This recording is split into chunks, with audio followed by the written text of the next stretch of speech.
People can be admired and respected because of words. People can be hated and distanced because of words. Our children can have healthy relationships because of words. On the contrary, our children can be trapped in unhealthy relationships because of words. I borrow the words of Antonio Robin that language will shape our behavior, whether we realize it or not. From every word we use, there are many that contain meanings. The right words, if expressed in the right way, will be understood. That brings love, money, respect from people. Conversely, the right words, or the correct words, but expressed in the wrong way, can even create an intense conflict, and a war can even happen. Words those are not spoken by people around us impact very much. The child that was born from a home-served family in words. A family which is calm in speaking. Their rented privilege has never let go of the words sorry, please, and thank you. Never, God willing. The child will be a child who knows the attitude of the people, always positive, and God willing, in the future, it will be maintained, compared to children who are born from a family that every day always hears the words of the dirty words, become accustomed in the family. Every day his child hears that his father is always destroying his work, so he is his boss, he is his friends, he even destroys the government. His parents don't know where to stand when they misunderstand, fight in front of his children, so the children born from the environment are very difficult to grow in the real world, because every day they listen, they absorb all the negative things. Maybe we never issued leaked words to our children, but words that come out of our mouths. The words we say when we are on the road, when we take our children to school, the words we say when we watch TV, and so on. Those words don't just disappear, they will stay and remain as negative energy that shapes the future of children. It means that those words have an impact not only for us who say those words, but also for the continuation of our generation. The words we say every day are more than just voices. Those words are the energy that always surrounds us every day. However, we often consider those words and sentences to be vague, and we fail to understand their profound impact. For example, when someone repeatedly says the words, I can't do it, we are low, we won't be able to do it, and so on. Those words, they will not disappear just like that, but those words will be enraged in our minds and slowly affect our minds and beliefs. The nature of our subconscious will always record what we think and what we say. It cannot differentiate between what is good and what is right. It only accepts what we say and really believes it. A famous Japanese scientist, Masaru Emoto, has researched the effect of those words on water.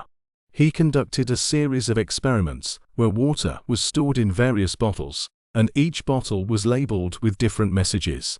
Some bottles were given positive messages, such as thank you and love, and some more bottles were given negative messages, such as I hate you, I want to kill you.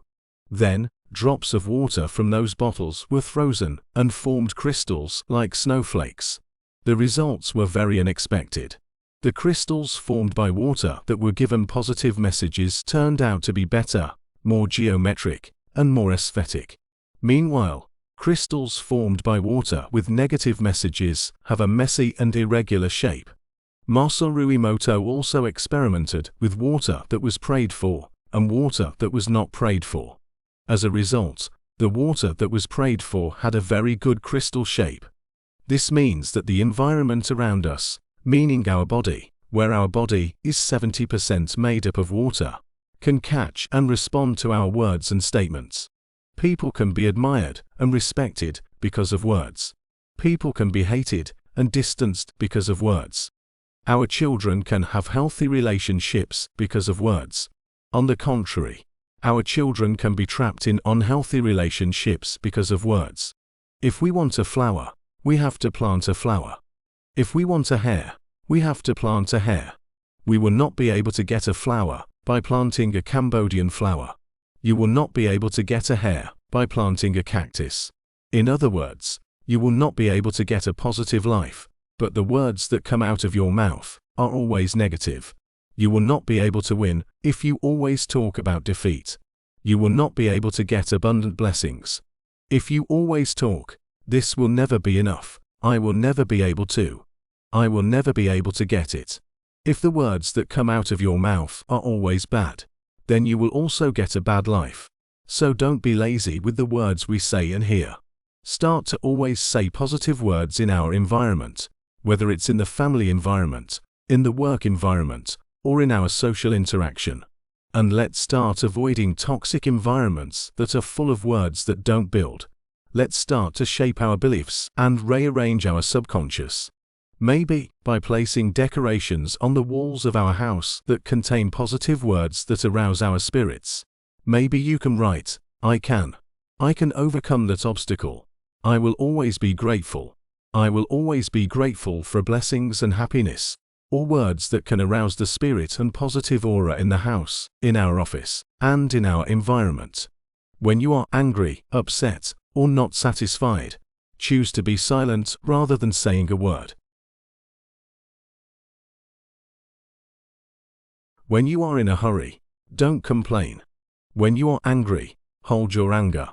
When you get something that doesn't suit you, think 100 times to comment. For all of us who often comment hate on social media, stop it. Because the words of hatred will not change anything. But on the contrary, when we use our prayers to pray for people who are not just or oppressive to us, then those words will reach God. And God will change everything. Because if the words come out, they will remain, become energy, and have an impact for a very long time. When interacting with others, choose a conversation that builds. Use more positive words, and it's okay to distance yourself from people who are always angry, complaining, angry, and always cursing the situation. Words are seeds that we plant every day. And when we fill our minds with a conversation that is full of goodness, it will grow into very beautiful flowers.